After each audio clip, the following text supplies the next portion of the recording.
नमस्ते। कसले ल्याउँछ बिल देखाउ त। विद्युत बिल बहिनी आउँछ यता। यो तपाईको घरको बिल हो। अनि कतिको बिल आछ जम्मा? 531 को आएको छ। अनि यसलाई हामी हिसाब गरेर चेक गर्छौं है। ल हालको अंक कति छ? 1844। को अंक 1776। खपत भएको विद्युत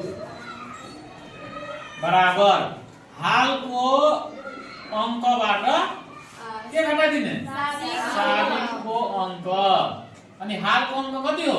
844 माइनस 1776 गरेर कति भयो त? 68 युनिट। नियममा के छ? 68 युनिट को सेवा शुल्क हेर त नियममा कति छ? सेवा शुल्क कति हो? 75। एनर्जी शुल्क है। सुरुमा कति छ? 20 युनिट को कति रुपैयाँ? 3। त्यसपछि 10 युनिट को कति रुपैयाँ? 6.50 प्लस 20 युनिट को कति रुपैयाँ? 8 रुपैयाँ है। अब 20 10 30 20 50 है। अनि कति युनिट भएको छ? 68। अनि बाँकी कति रह्यो त? 18 युनिट को कति रुपैयाँ? बाँकी 9.50 कति भयो? 60। यो कति भयो?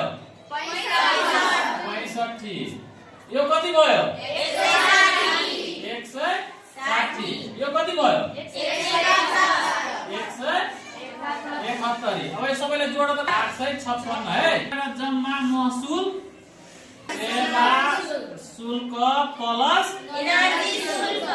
एनर्जी शुल्क। अनि सेवा शुल्क कति रुपैयाँ हो? 70। एनर्जी शुल्क 456 गरेर कति भयो त? 531 है। अहिले मैले हिसाब गरेँ त्यो अहिले मिल्यो कि मिलेन? मिल्यो। यो पहिलेको घरको बिल थियो जुन कति युनिटको? 68 युनिटको कति रुपैयाँ?